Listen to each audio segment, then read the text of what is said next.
lastahamu. Sekiranya manusia mengetahui keutamaan yang terkandung di dalam azan dan sab awal, sedang mereka tidak akan memperolehnya melainkan dengan cara diundi, niscaya mereka akan berundi karenanya. Karena itu, jika Anda ingin berada di sab awal untuk memperoleh kelebihan dan keutamaannya, maka datanglah lebih awal sebelum orang banyak datang memperebutkannya. Jika ia datang terlambat sedang orang lain telah menempati sab awal, sangat berkemungkinan ia akan melangkahi kepala orang banyak, sehingga menimbulkan rasa tidak senang pada mereka. Maka perbuatan itu terlarang. Jika ia khawatir orang banyak akan marah bila terlangkahi untuk menuju saf awal, maka sholat di belakang lebih utama ketimbang di saf awal. Kemudian hendaklah ia menyesali dirinya yang telah datang terlambat itu, sehingga tidak bisa sholat di saf awal. Di dalam sebuah hadis disebutkan, la yazalu aqwamun yata'akhkharuna hatta yu'akhirahumullah. Sesuatu kaum senantiasa terlambat sehingga Allah melambatkan mereka. Bismillahirrahmanirrahim. Daripada kitab Nasihat Diniyah Ushul Imaniyah, Al-Habib Abdullah Al-Haddad menjelaskan kepada kita beberapa di antara hal yang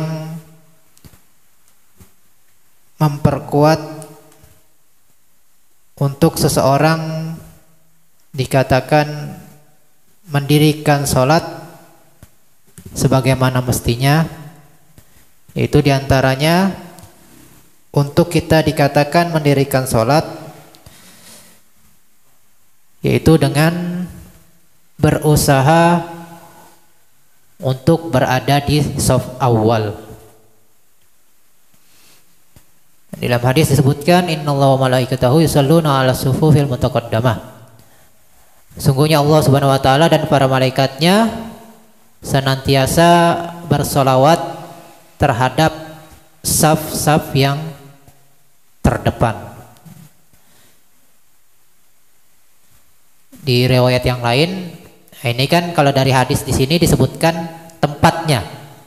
Jadi Allah Subhanahu wa taala memberi rahmat kepada saf-saf yang terdepan. Jadi tempatnya. Jadi Allah memberikan rahmat kepada tempat-tempat yang terdepan daripada saf-saf salat. Begitu juga para malaikat memberikan mendoakan maghfirah dan diberikan rahmat kepada orang yang menempati tempat-tempat atau saf-saf terdepan tersebut. Di riwayat yang lain disebutkan orangnya. Jadi orang yang sholat di saf terdepan. Jadi ditarik kesimpulan baik tempatnya dan orang-orang yang berada di saf terdepan itu mendapatkan rahmat daripada Allah Subhanahu wa taala dan mendapatkan doa daripada para malaikat untuk diberikan oleh Allah Subhanahu wa taala rahmat dan maghfirah. Kemudian di hadis yang lain, lau ya'lamun nas ma fil adzan wa safil awal tsumma lam yajidu illa yastahimu alaihi lastahamu. Seandainya manusia mengetahui fadilat ataupun keutamaan mengumandangkan azan yang pertama, dan yang kedua berada di atau tempat terdepan daripada saf-saf salat. Jadi ada fadilat adzan dan ada fadilat shaf terdepan atau shaf awal. Maka manakala seseorang mengetahui, maka pastilah mereka bakal berebutan untuk mengumandangkan adzan dan berada di shaf terdepan. Maka di sini diperlukan ilmu pengetahuan kita untuk mengetahui apa saja fadilat-fadilat keutamaan-keutamaan daripada azan dan shaf awal. Nah, di antaranya tadi shaf awal itu mendapatkan rahmat daripada Allah Subhanahu wa taala dan didoakan oleh para malaikat mendapatkan rahmat daripada Allah Subhanahu wa taala dan maghfirahnya. Begitu juga azan, di antara fadilat azan orang yang kelak di hari kiamat itu panjang lehernya. Artinya dia terhindar daripada huru hara di hari kiamat. Yang pertama. Kemudian fadilat yang kedua disebutkan di hadis 7 orang yang bakal mendapat kenaungan. Nah, diantaranya orang yang mengumandangkan azan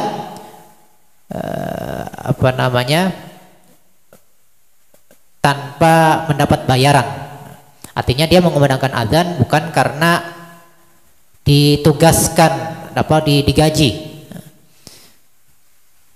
Jadi dia bakal mendapatkan kenaungan di hari kiamat, yang mana tidak ada yang mendapat kenaungan kecuali 7 orang tersebut. Kemudian di hadis yang lain disebutkan 3 orang di hari kiamat yang bakal mendapatkan suatu tempat yang dikelilingi oleh harum-haruman dan tidak bakal mendapatkan hisab. Jadi berada di tempat yang wangi-wangi, yang sangat harum, wangi daripada misik atau kasturi. Kemudian yang kedua, tidak bakal disibukkan mendapatkan hisab. Dan yang ketiga, tidak mendapatkan kejutan-kejutan yang menakutkan, ataupun secara garis besar tidak mendapatkan ketakutan di hari kiamat. Nah, yang pertama, orang yang membaca Al-Quran semata-mata lillahi ta'ala. Kemudian yang kedua, orang yang menjadi seorang budak ketika di dunia, tapi dia tetap tidak berpengaruh terhadap ibadahnya kepada Allah Subhanahu wa taala. Kemudian yang ketiga yaitu orang yang mengumandangkan azan untuk dilaksanakan sholat. Ini bakal fadilahnya orang yang mengumandangkan azan itu mendapatkan tempat yang sangat wangi ketika di hari kiamat. Yang kedua, dia tidak bakal mendapatkan kesusahan dihisab. Kemudian yang ketiga, dia tidak bakal mendapatkan ketakutan di hari kiamat. Nah, itu diantara fadilat-fadilat azan. Kemudian shaf yang pertama sebagaimana yang sudah disebutkan diantaranya. Kemudian bagaimana kita supaya bisa mendapatkan shaf awal, yaitu dengan datang awal-awal menuju tempat dilaksanakan sholat berjamaah. Apabila sudah datang orang terlebih dahulu sehingga sudah penuh, maka dia, atau misalnya sudah penuh shaf 1, 2, 3, kemudian dia mau memasuki di shaf yang terdepan, dia tidak bakal sampai ke shaf terdepan kecuali melewati kepala-kepala orang yang berada di depannya. Maka bagaimana? Maka ini bisa justru mengakibatkan perasaan tidak senang terhadap orang yang dilewati tadi, maka hukumnya adalah terlarang. Jadi hukumnya haram melewati orang-orang ataupun pundak orang, kepala orang untuk menuju shaf terdepan. Jika ia khawatir orang banyak akan marah bila terlangkahi untuk menuju shaf awal, maka yang lebih afdol bagi dia udah berada di belakang. Artinya jangan sampai melewati pundak ataupun kepala orang untuk menuju shaf yang terdepan. Kemudian hendaklah ia menyesal kenapa enggak datang lebih cepat.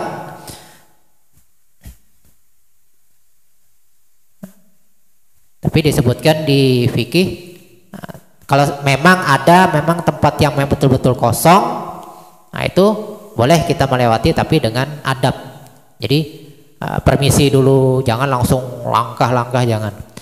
Diperbolehkan melangkahi pundak orang tapi dengan adab untuk menuju shaf terdepan. Karena memang terlihat tempat yang masih kosong. Tapi kalau misalnya penuh, tetap kita memaksakan diri untuk menuju shaf terdepan, maka hukumnya haram. Di dalam hadis sebutkan la yazalu aqwamun yata'akhiruna hatta yu'akhirahumullah. Orang yang terus-terusan datang terlambat, memang sudah kebiasaannya datang terlambat, untuk menuju tempat kebaikan misalnya, maka Allah bakal senantiasa melambatkan baginya untuk mendapatkan kebaikan di dunia ataupun di akhirat. Nah, jadi kita hendaklah berusaha untuk fastabiqul khairat, untuk berlomba-lomba untuk mendapatkan kebaikan.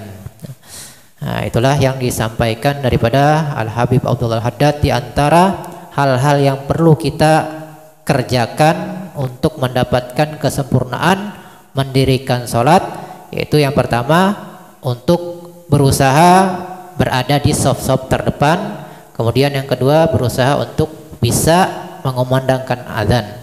Mudah-mudahan kita bisa mengamalkan daripada ilmu yang sudah kita dapatkan dan bisa memahami apa yang sudah kita pelajari dan bisa menambah-nambah kebaikan kita di sisi Allah Subhanahu wa taala dan diberikan kepada kita istiqomah dan husnul khatimah.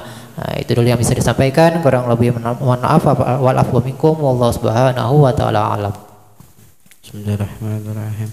La ilaha illallah al-mawjud fi kulli zaman. La ilaha illallah al-mawjud fi kulli zaman. La ilaha illallah al-ma'bud fi kulli makan. La ilaha illallah al-ma'bud fi kulli makan. La ilaha illallah al-madhkur bi kulli lisan. La ilaha illallah al-madhkur bi kulli lisan. La ilaha